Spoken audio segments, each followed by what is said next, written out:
Hey, Mike Thielmas here of Cult Creators, and welcome to the first in the series where we break down cult communities. And after our 7 years of studying cults, studying cult brands, studying human psychology, testing that, and then building up a $3 million membership site and a few six figures, then we are going to show you the cult-like psychology principles that are going well in the community, and then what we would add. So the first in the series, we're going to focus on School's community for Skoolers. Let's get it. Okay, so let's dive into the Skoolers community. So we have mapped out all of the principles that they're doing well, and so we're going to start with charismatic leader. So Sam Ovens, he's not your typical charismatic leader, right? Usually we're used to that fast speaking, very Russell Brunson type, like you got to go fast, you got to paint this like big vision, you got to do all these things, you know, that snake oil salesman type energy. Sam comes at it with that, you know, laid back, robotic type sage leadership, right? So he brings charisma in a different way, but he still has that air of, you know, status, what he's done in the past with his consulting.com business, right? How much money he's made, you know, how he's always seems to be leading this industry. And so he's got this sage wisdom that just seemed to attract people, so that when he likes your post, right, especially if he comments, then it just gives that sense of significance, like, whoa, Sam is liking this, right? And if you feel that, then you have this charismatic leader energy, right? They're painting a big vision, they're showing you what we're doing, they're really rallying people behind what's possible, not just selling a software, but really selling a vision, selling a dream, and then giving you the tools to do so. So well done on that one. So then number 2, you can see it is built with the people, not for the people, right? And so Sam is a user. He built this because of what he saw in the marketplace. You know, he just wanted to build something that was better. And so he's not just building it, you know, he's building it with the people, right? They get feedback. They always have a roadmap. And if you can see right now, Skool News is live, and so they have a really good structure to say, like, here's the roadmap, here's what we're working on for you guys, with you guys. They collect feedback, they're always looking for iterations and how to make it better, and then they do a live video every week where they show you exactly what's coming next, like the tiers are coming next, and then they just kind of give you this roadmap, right? So then you always feel like, well, why would I leave, right? Like when you can see somebody continually building the product, trying to make it better for you, then you feel like you're in this with them. You feel like you're a part of something greater, right? Whereas most software companies, maybe they'll launch features and usually it's not communicated very well. You feel like you're just using a tool. This, you feel like you're a part of something, right? So then number 3, have a theme, right? They do a really good job of having a theme. And that just makes it easy for the brain to kind of understand the world building. So Ben Settle, he's probably one of the best at talking about how to do world building. And so he writes a bunch of novels as well, like fan fiction type stuff. And so within that, then you have to create a world, right? Like, what is the feeling? What is the weather? What is the, you know, the rules? What are the citizens? What is the name? What does it feel like? And so I love how they choose this almost like 90s pixelated old school energy, right? Everything seems to be pixelated or like this old school laptop, make you feel like you're in the early 2000s, kind of like that coming of the internet phase. And so it's kind of like that round 2, that old school energy, that nostalgic feel. And so they've got that little cat guy, you know, that becomes a pin. There's a lot of things that they can do. So even like the fire trophy, right? It's even a little pixelated. Everything looks very Nintendo. And so you can see it very much works with their perfect audience. And so it makes you feel like you're in their world, and it kind of brings you back to a time, and it's gamified, and it feels like a game, and it feels like it's fun. And so have a theme. It makes it a lot easier to name everything, to make decisions, right? It's like that one decision that'll save you 1,000. If you pick a theme, then it just makes it a lot easier for everything else to roll out and make people just feel like, oh, this just makes sense. So the 4th thing they do well is they have a social hierarchy. And so they say that people will do more for status than anything else. And you want to also feel like humans are growth oriented, right? And so we don't want to just be a part of that, you know, people are always looking for something that will make them bigger than their isolated ego. And so we will join something because we want to solve a problem, right? We want to use a tool. But really, at the end of the day, it's like what keeps us coming, what keeps us sticking around and being a part of it is because we can see the next part of growth. So yeah, internally, how big our community is, how much money we're making, how much impact. But then internally in the Skoolers community, then you're like, well, hold on. If I get to 10K, I get the rocket. And if I get to 30K, I get the crown. If I get the goat, I'm the highest earner, right? Even just activity based. So there's like those micro milestones. And so if somebody has a fire beside their name, you can see how active they are. And so there's this sense of hierarchy that keeps us in the game. And especially if you have this fire, then you're going to want to keep going because you don't want to lose it. People will do more to not lose status, right? And so a social hierarchy is something that's super important. And I love that they built it right into the platform. So number 5, have a collective identity. So they do this really well with the Skoolers. I mean, it's right there. It's also something it's nice because it's not pre-associated, so they can make it just kind of whatever they want, right? So when you join school, you are a Skooler. And so then they have a community specifically for Skoolers. And having a shared identity is the number one thing that we do with cult creators, right? If we give one piece of advice, it's have a collective identity that we all become, right? Because then you get to dictate it. It's your world. And when you control the identity, you control the behavior. And so when we say that you're a Skooler, then you can say, well, this is what Skoolers do. This is what Skoolers believe. This is what we say. This is, right? You get to dictate that part of your world building. And so there's a lot of power in having that identity and then how we express that identity. And that is one of the top things for engagement and for retention is when we embody those identities, then we want to express it. We want to embody it further. We want to show it off. We want to share it. We want to embody it further with that social hierarchy. We want to go deeper with it. We want to make, be the top of the game with it. And so it's not just, you're not just using Skool, right? I think ClickFunnels was one of the first to do this, that you become a funnel hacker. You're not just using the tool, you become a funnel hacker. And there's people that got that tattoo, the funnel hacker tattoo, right? They had a symbol with it. And so having an identity is one of the most important things to control the experience, to control the behavior. Okay, number 6 is having a uniform. So Skool does that well just by having the merch shop, right? So just putting that Skool logo on top. The only thing I would say is have Skoolers being part of the uniform because people want to share the identity, not just the tool, not just this, software, but Skooler being the identity that I hold. And so at least they have this thing because if people see somebody wearing a Skool crew, right? And then they're wearing a crew, right? There's so much mirror neurons that happen in the brain. So automatically you assign that similarity, right? Your brain just triggers it as like, oh, safety. They're one of us. They're like me. And so automatically like it quiets the amygdala, like the fear and anxiety response. And then we just feel closer to them. They feel like they're one of us. They're our homies. And so having a uniform is sweet. I mean, it translates to one form. So it just shows that us versus them mentality. The whole thing we're trying to do is create that us versus them mentality. Who are we together? And so a uniform is one of the hottest things, and they're doing that pretty well too. Okay, number 7. It is having a promised land. And so this is, every community, every offer, everything has to have, well, what is the result I'm signing up for?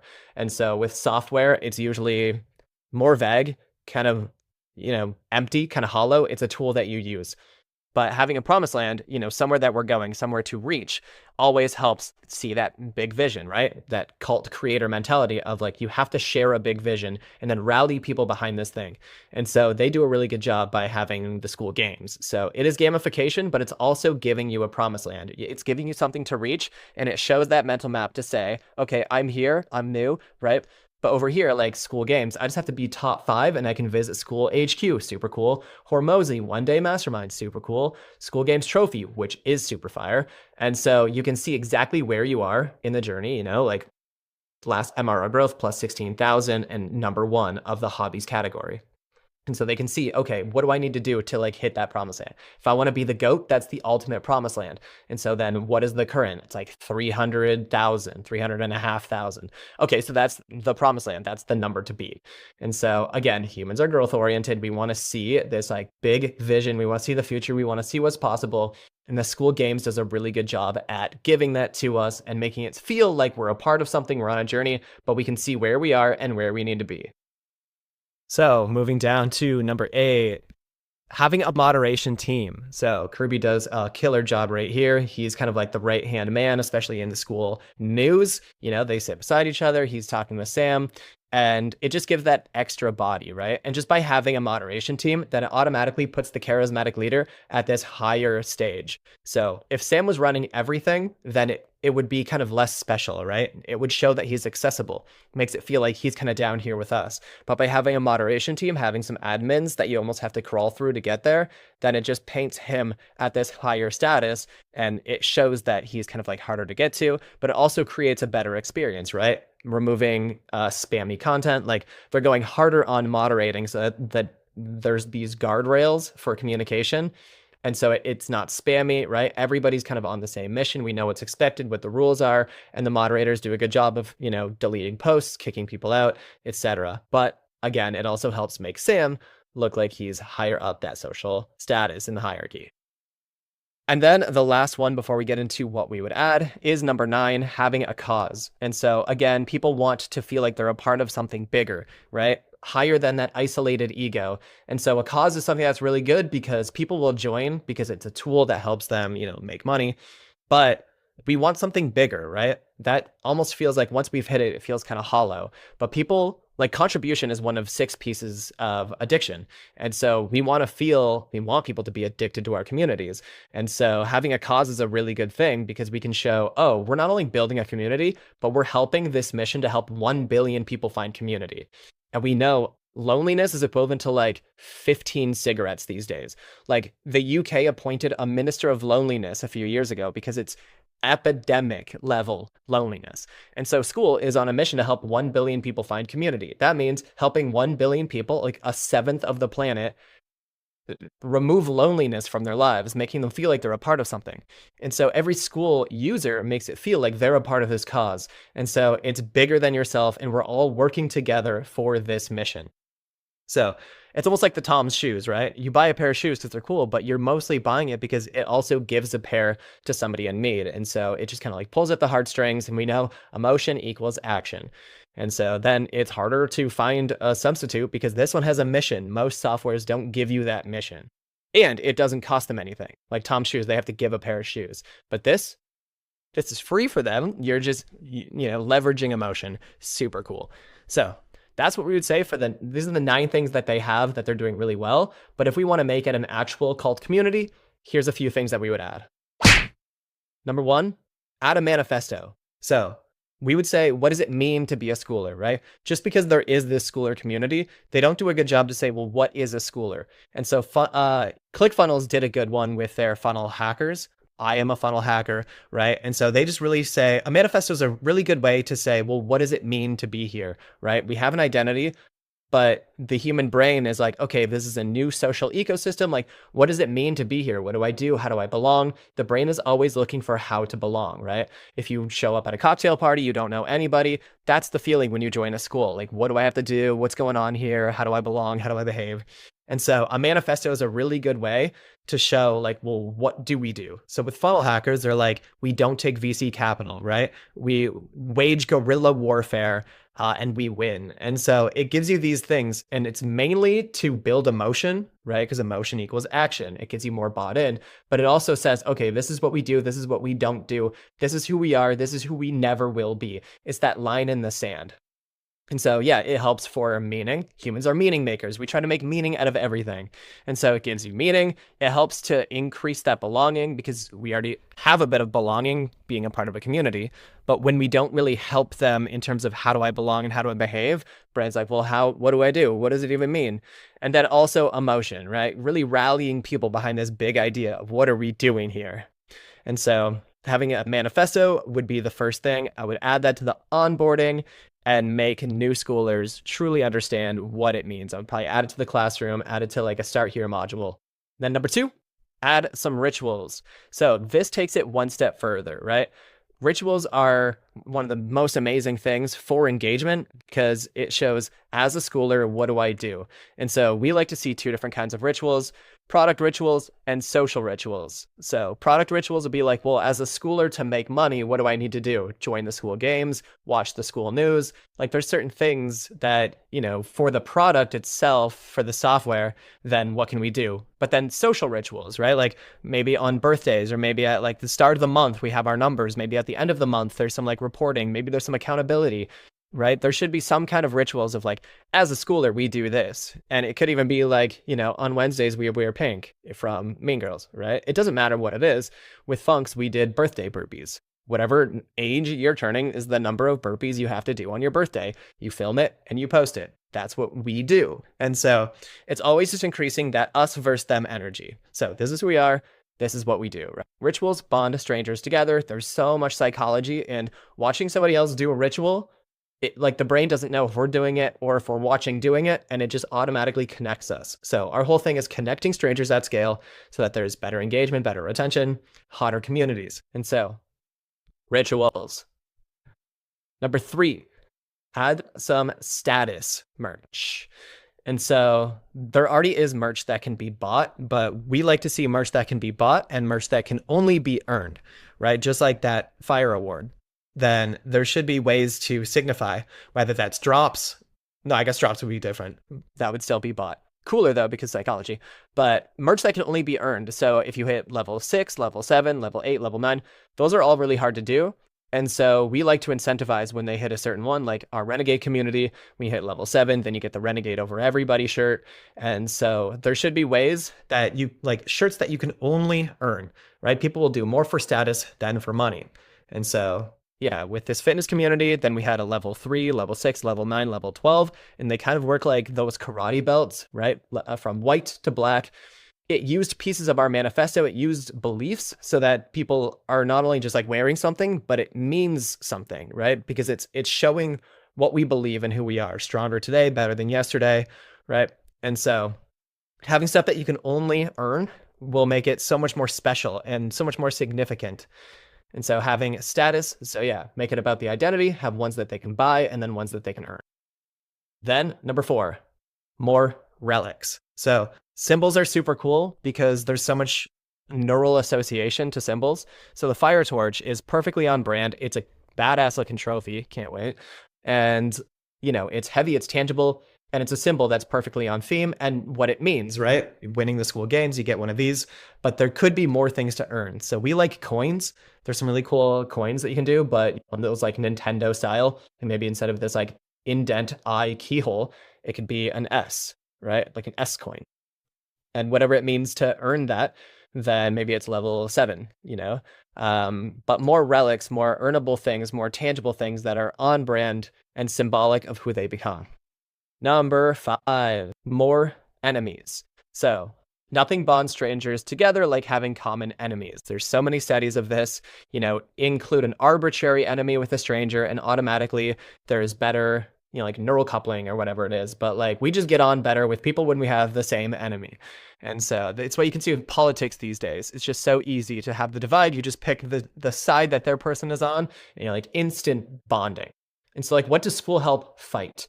And so loneliness is an easy one because of the mission, right? We are fighting loneliness. I think that could be more prevalent in the community of what we're doing. And also even competitors, right? Like WAP, they could be, there's like certain competitor circle, like Kajabi, there's many competitors out there. We could do a better job of, throwing rocks and rallying behind. The enemies are cool.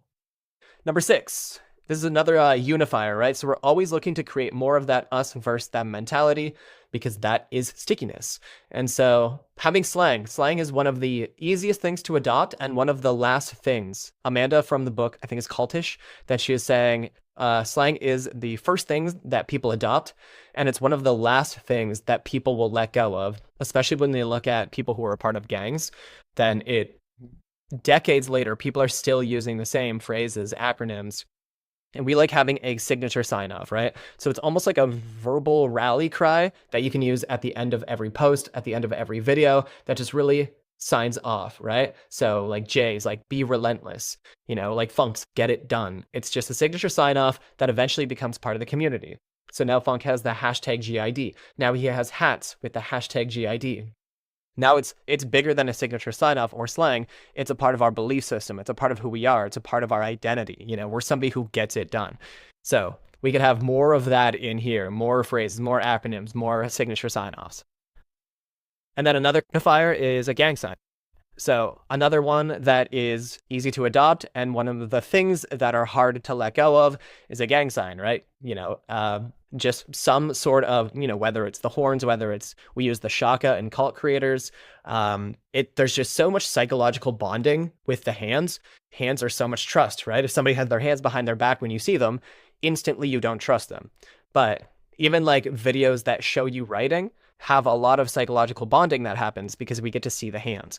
And so when we see other people doing the same in the hand signal, this is how we kind of blew up the engagement in the fitness community, is because we all had a sign off. So do the workout, and then you do the hand sign and post that you got it done. So it was accountability, but it was also just so much similarity because everyone can see. You just scroll and see the same picture of different people. And then it's instant bonding. And then new people understand how to behave, how to belong. What do we do here? And then it creates that us versus them. It makes it more exciting. It makes it feel like it's a cool little community that we want to be a part of. And we're trying to build the coolest damn communities on the internet. So that's what we would do if we were running the Skoolers community to make it, cult-ish and follow the cult creator model. So we'll see what's going on with the Skool news. And until then, let's get it.